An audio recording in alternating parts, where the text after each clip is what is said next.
We're here today with Mr. Bill Burns at AECT in Anaheim, California. Welcome. Thanks, Wendy. Great. It's great to have you here. It's a privilege to be here. Thank you. Could you provide an overview of a little bit about who you are and where you work and the primary focus of your work? We don't have a lot of time, so I won't tell the whole story. I'm Bill Burns. I'm an Iowan by birth. I went to school at Loras College in Dubuque, Iowa. Majored in French and history. I thought I was going to go in the Foreign Service. I majored also in German and Spanish. And I went and took the test for the Foreign Service. I didn't pass. So I went to library school at the University of Michigan, got my master's there, and then started working in elementary libraries in suburban Chicago. Then I went on, that wasn't my cup of tea, I thought, so I went on to work at a doctorate at the University of Southern California in instructional design and technology. And I'm an ABD, never finished my dissertation. In terms of career, is that part of the question? Yeah, you can take the question any way you'd like to as well. There's a similar question coming up too about could you describe your career path, and we could skip that if you feel like you've covered that. But Okay, unless there's more recent things you'd like me to share. Let me just talk a little briefly about some of the things I've done. Okay. I worked as an elementary library media specialist. Then when the Elementary and Secondary Education Act was passed in the late 60s, I ran a regional center in Iowa where we had federal funds that we provided for many districts in the regional center. I decided then to go into the corporate world, where I moved to Los Angeles and worked for a division of CBS, and had a territory that included Southern California and Las Vegas. That's where I met some of my mentors, Dr. Bob Giletti, who was a past president of AECT, Fred Knurk. These are names that were prevalent in the association back then. I spent a number of years in the corporate world, working as a vice president of sales, and I think working in that realm was a different focus for me in AECT. Yeah.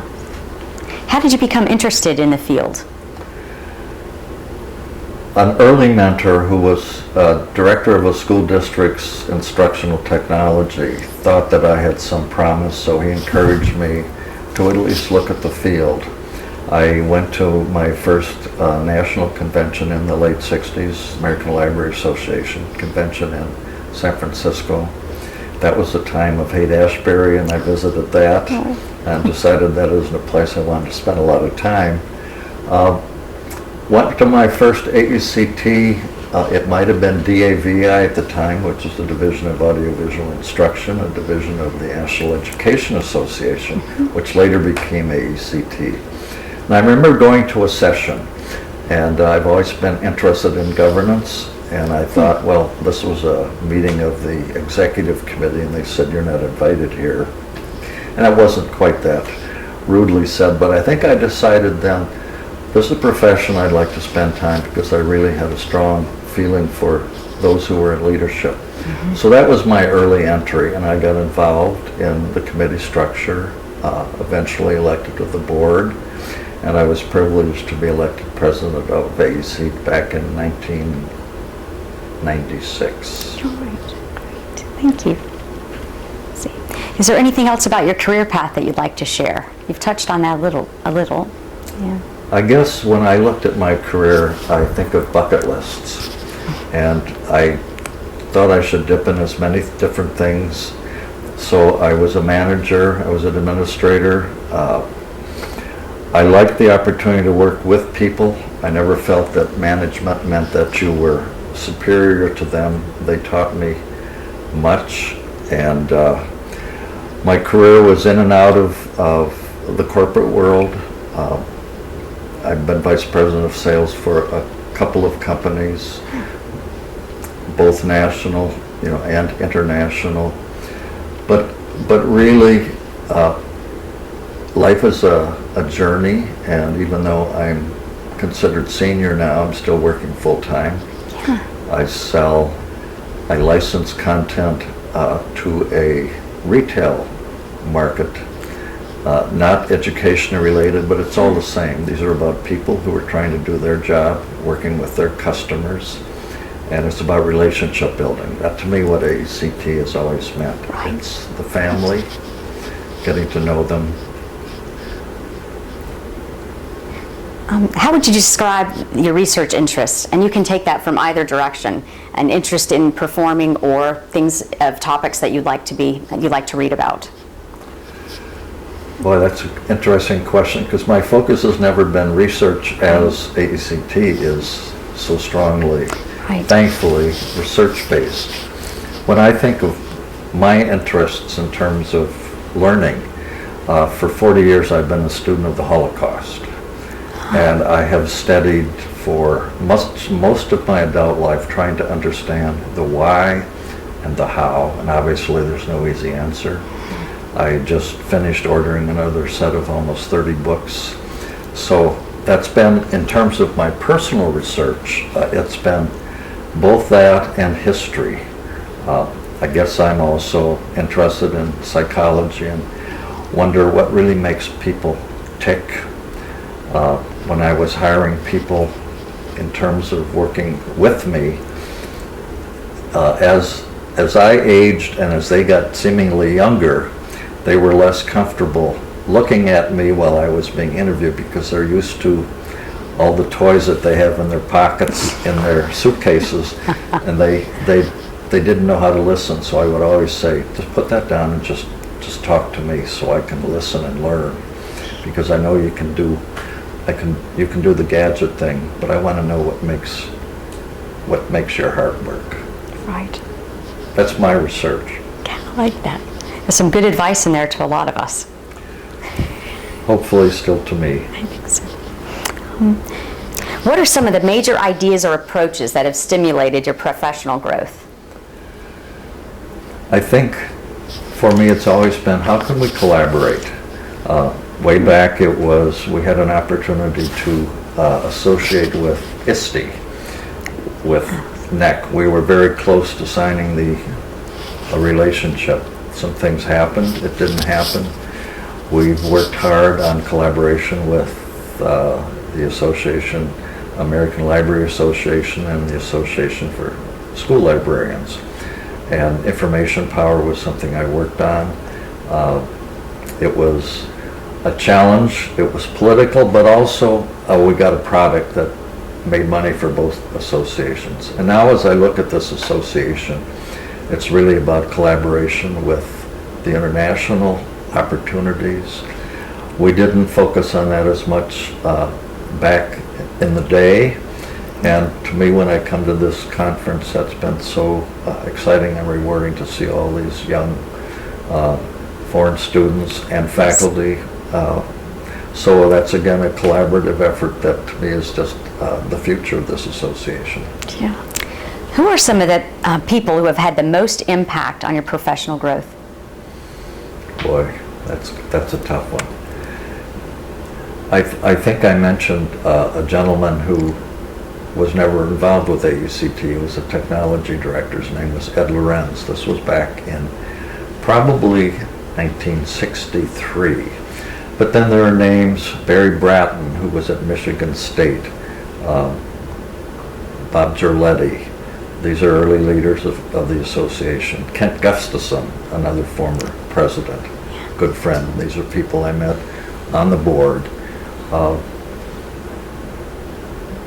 And the current leaders, the people that I still associate, Roger Tippling, David Little, Dave Graff. These are people that are golfing friends of mine, but also AECT people. So the list could go on, and I've missed names. I'm going to introduce one tonight who is a mentor, and that's Addie Kissinger. Nice, nice. Would you like to share a little bit about your relationship with her as a mentee? Well, I knew her from her years in AECT. She started before I did. Then she was a customer. I used to call in Arizona State University, and she was involved with educational television, and I used to stop in and see her. Addie's just a dear friend, focused, a life of service. And I haven't seen her in a long time, and I'm looking forward to it. Oh, nice. I'm glad you have the opportunity. Yes. And right here today. It's wonderful. So how would you like to be remembered by the profession? I think that's a wonderful question. What should my epitaph be? I don't want it to be that, focused. I think somebody who built a long list of positive relationships. At the end of the day, it won't be so much because who were the program slots on the convention that I was responsible for, but who are the people I met. I met somebody today, Danilo, who shadowed me when I was president, and he's been an active person. I remember another name who you probably don't know, Doreen Barrett, who was an administrator now with the Chicago Public Schools. It's the relationships that have been developed. I'm not a writer, but I love to write. I'm not a television person, but I love to participate, not just from the sidelines, but to speak my mind. People know me as someone who's reasonably outspoken, hopefully positively political, comfortably assertive, but not rude or impatient. I think hopefully I'll be remembered as somebody who knew how to listen, and who has both integrity and is ethical. Oh, great response, thank you. What are your favorite AECT memories? I'll share one because I don't think I've shared this with anybody. When I was president, one of the joys of being president is you're invited to be a keynoter at various state meetings. And I remember I was invited to go to San Juan to speak to the Puerto Rican Association. And I was exhibiting at a conference in Detroit, and it was 33 degrees below zero. And I had a lot of clothes and coats. And I knew I was going to speak to a Spanish population, so one of the maids spoke Spanish, so I asked her if she would translate my presentation, which she did. So I flew down to San Juan, an all-night flight. It was 82 when I landed, and I went to the presentation. It was at 10 o'clock. Nobody showed up at 10. Nobody showed up at 11. They were taking a little morning siesta. So I started my presentation. Hauntingly, I used to speak some Spanish. So finally, after I had spoken for about 5 minutes, somebody raised my hand. Bill, we all speak English. So that was a good lesson, and do a little due diligence and really find out who your audience is before. Yeah. The stories that I remember are the stories that are the personal relationships. When I see a friend, male or female, just to go up and give them a good, all about hug. I mean, these are the things that, that I remember about my career with this association. That's great, great. Are there any other stories or any other questions I haven't asked you some information you'd like to share? There are some things that we were very involved with early on, and those were the Okoboji experiences. And these were summer leadership conferences at a lake in Iowa, where we would go without an agenda. We created the agenda, and we wrote a report. It was one of the most intense experiences, and I was invited a number of times, and many of the early leaders were involved in the Okoboji experience. And for those who are not, who are current leaders and members of the association, do some research, go back and read some of the Okoboji reports, and you will find the sense of future is in many cases what we're dealing with now. These were some of the great writers and leaders, not just within the profession, but people who have been invited in to speak. And one of the best writings I ever did was on the way home from this, because we didn't sleep for a week. I remember I laid down on a rest stop, and I got up and I wrote a report, and it was all one-word sentences. and it was one of the best things I ever wrote, and it actually made sense. So sometime when you're doing your own research, go back and see the summary that I wrote of my Okoboji experiences. And I encourage all of you to look into Okoboji and to what was written. It's been a long time now. Yeah, that's a new topic for me. I'll look that up. I'm sure it is. Yeah, It's one that you might surprise your own faculty with when you come up with an Okoboji. Many of them probably don't even know about it. Can you share the background on how you came to that information? I was, being an Iowan, I was familiar with it. Okay. And that's where I had wanted to be invited to Okoboji and was told that you had to be nominated. So that was kind of a motivation for me in this profession to figure out how do you find leadership opportunities. And it began in my state where I was elected president of the state association.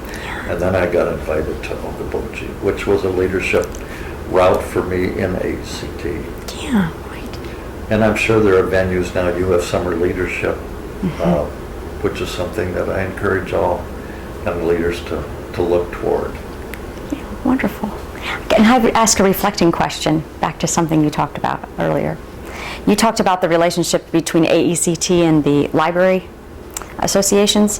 How did you see that change over time, or how do you think that relationship would best work so that you're knowledgeable in that? My first association was American Library Association. I think I joined that and AECT about the same time.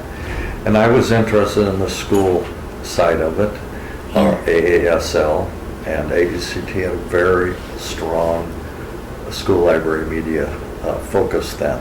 Yeah. Partly because we always had a large conference that was with a major exhibit, and we had thousands of members, and this conference would bring the corporate world with their new technologies and the speakers that would come.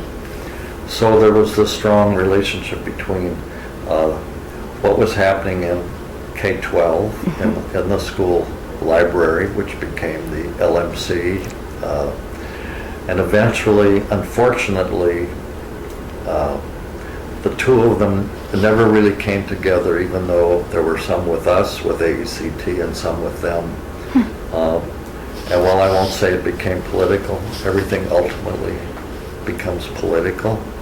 And thank goodness for information power that at least connected us.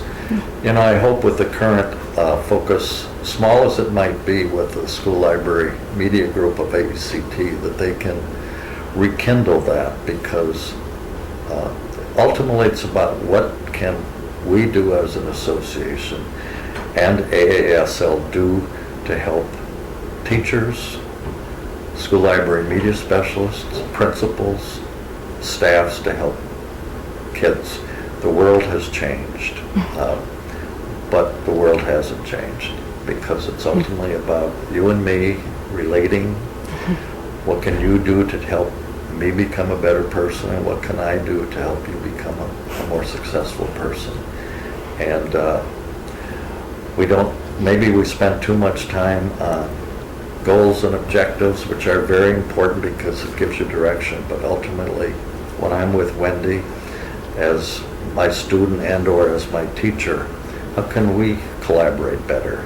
And I think that's what all these tools ultimately have to do, without just focusing on the technology.